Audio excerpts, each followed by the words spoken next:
What's up, my people? Hey, first of all, check out my view, guys. Oh, can you see? Oh, you can't see it. Let me turn my camera. Ooh, child. Look.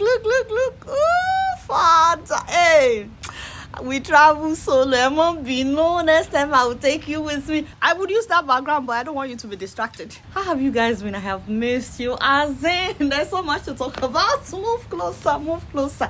First of all, Uncle Davido and the chief priest went to greet the president. Freedom, like you. The video is everywhere. Mr. President. How are you? Nice to meet you, sir. Again. God bless you. Chief priest. Chief priest. Yes. One of the biggest influencers. I see you in the papers. Yes. How are you? My PA, Mr. Lati, has been with me and my family for over 20 years. Lati? Yes, sir. Good. Hope you're well, Daddy. I'm well.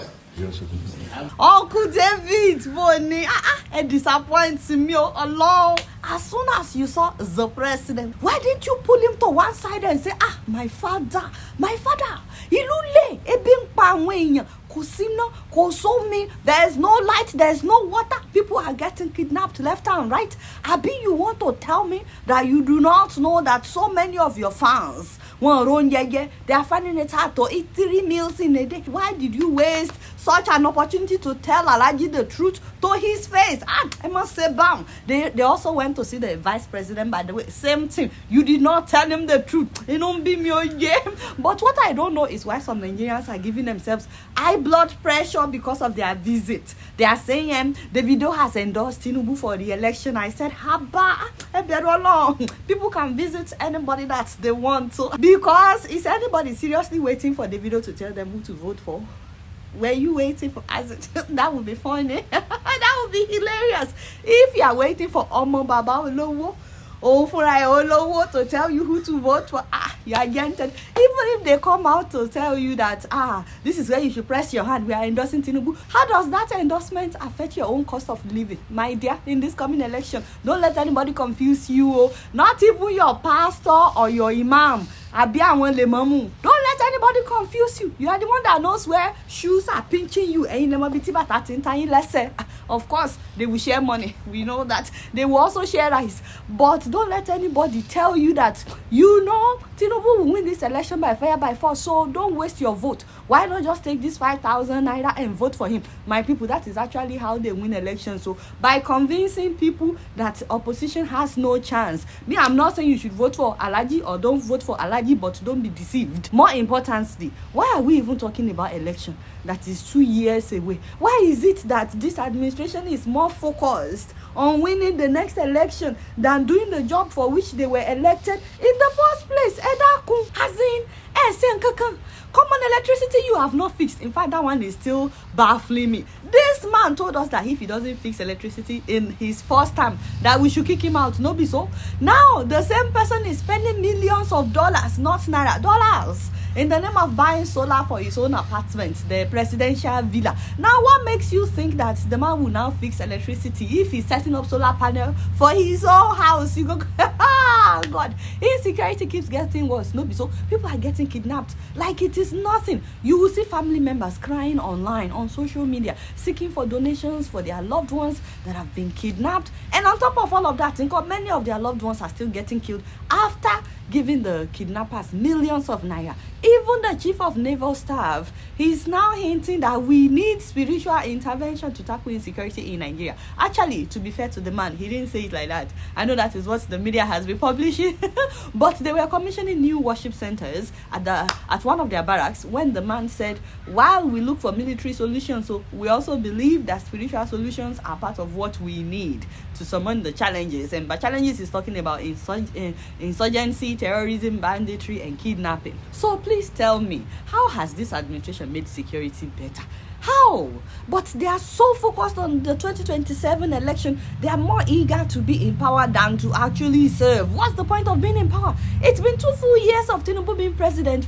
What is your assessment? Because as far as I'm concerned, life has never been more difficult for Nigerians than the time of Tinubu. Now, Buhari, former president, released a statement praising Tinubu's leadership for the last 2 years. And I'm like, why do we like to deceive ourselves? Please and please, if you live in Nigeria especially, Put something down in the comment section. Let us know your own assessment of Alhaji's performance. Forget all these ones. Buhari releasing a statement.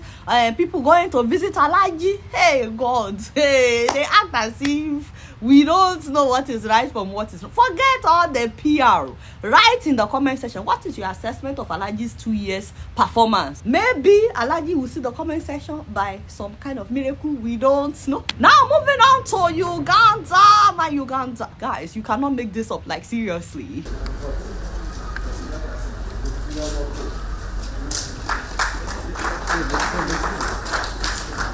In November of 2022, I was diagnosed with cancer of the throat, and I underwent chemo and physiotherapy, chemo and radiotherapy, and I stayed in Germany for 6 months, and I recovered.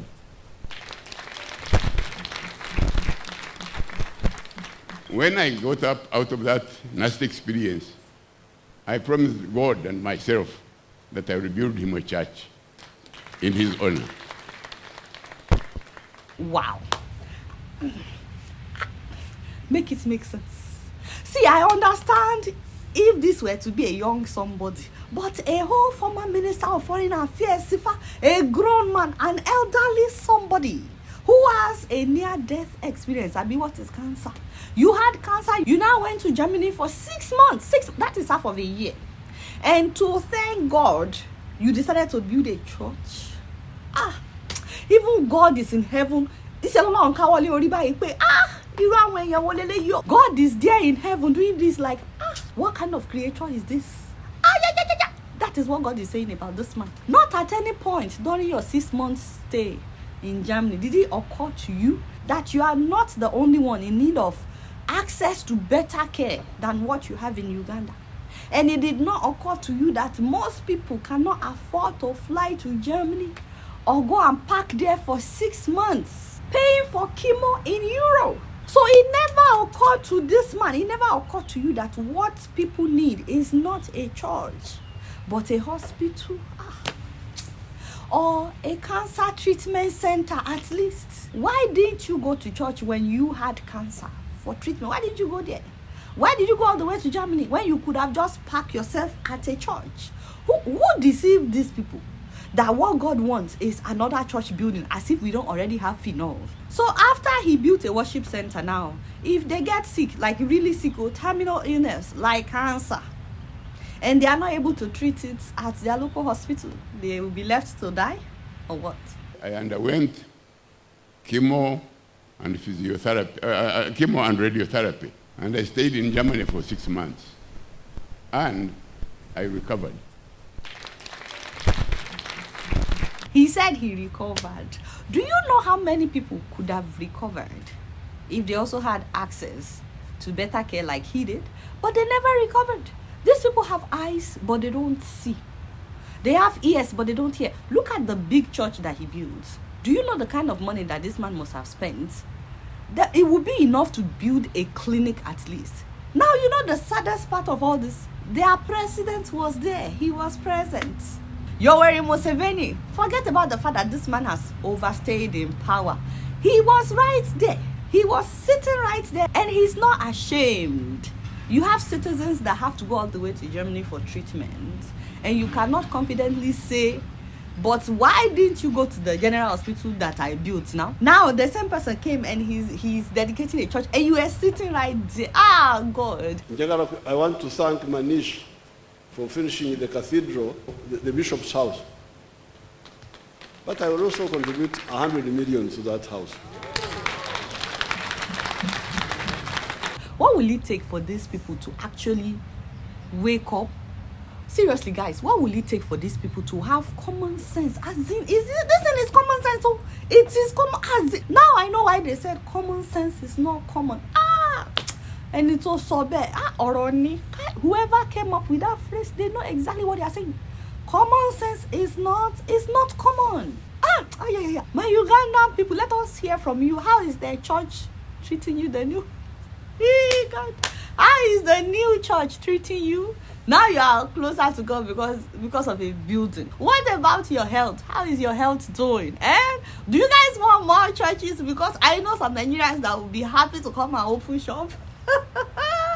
To come and open more churches. Ugandans, let us hear from you now. But what is happening with your president, as well as your officials? As far as I'm concerned, this is an insult on the collective intelligence of the people. Making me upset. By the way, guys, I'm so excited to tell you that this weekend is going to be a very busy weekend. I'm hoping that you will join me. I'll be doing a series of interviews. First and foremost, they have decided to arraign Senator Natasha Akpoti based on, Federal Republic of Nigeria versus Senator Natasha Akpoti. They've decided to arraign her on the 3rd of June, which is literally next week. So I'll be interviewing her today. It will be live. If you can join us, that would be great, so that you can ask her any questions you have. I have a ton of questions to ask her, of course, but I also would take questions from audience. So if anybody wants to join, if you have any questions for her, make sure that you join us for that. It will be 8 p.m. in Nigeria, 3 p.m. in New York, 12 noon in California, depending on where you live. Also, I'm bringing back the immigration lawyers that I brought on this show when Trump became president in the US. I know a lot has been happening in America. Trust me, I live there. It's been real. Right now, student visa is on hold. We need prayers. But if anybody is still interested in moving to the US and you want to go through employment route, there are so many visas that a lot of people are not even aware of. This time, they're coming to talk about employment-based immigration options. Also, if you're a Nigerian living abroad and you've been thinking about sending your child to go and study in Nigeria for secondary school, you want them to have the Nigerian experience, trust me, some parents actually really love that. They feel like their children have no experience where they are from if they don't live there at least for a couple of years, and you've been wondering, there's no school to send my child to that I would really like, or you are also concerned about security and so on. It's not just for those living abroad. They are taking students from within Nigeria as well. I'm going to be introducing you to Dr. Tunji Arowolo, based in Dallas, Texas. This man has lived in the US for decades and decided to go and start a school in Nigeria. He's from Ekiti State, by the way. So he built this school in Ekiti. You guys, you would fall in love with this school. Dumfast International Academy. So I'll be bringing him on the show this Saturday to tell you about it. This school is 100% solar powered, so it is completely off grid. They have both the US and the British curriculum system for the students. They specialize in all kinds of leadership training programs, also language development. The students are learning Yoruba as well as French. They have security measures in place. They have police, they have soldiers, they have mobile police escorting the students everywhere they go. They have 160 AI powered security cameras with global monitoring. They are able to monitor what is happening even from here. They have an electric fence with solar power and so on and so forth. So, and the most important thing is their school fees is very, very low. I think the school is really cheap. So you guys can come if you are a parent. Other parents will also be on the show to tell you about their experience with this school, Dumfast International. You can check them out on Instagram even before that day. So on Saturday, I'm having 2 interviews. Don't forget, my interview with Dr. Tunji Arowolo will be at 12 p.m. Eastern Time. That will be 11 in Texas, and that will be 5 p.m. in Nigeria. And then at 3 p.m. Eastern Time, I will be bringing the immigration lawyers to talk about employment-based immigration opportunities. So it's the same day but different times, so make sure that you pay attention to that. So it's going to be a busy weekend. I'm hoping that you guys will join me for all of this. I'm so excited. By the way, it is free to subscribe. If you are yet to subscribe, it is free. It is only the only reason I ask you to subscribe is so you know whenever I post a video. So please subscribe and press the bell button so that you'll be notified each time I upload something. All right, y'all, it's been real, and I'm keeping it up in here. Don't forget to follow me on Facebook, Twitter, Instagram, and TikTok. And until next time, I'm gonna see you all later. Peace out. Let me show you my view one more time. Ooh, Fanta. Hey. You can come on a journey with me next time. Bernie, here's some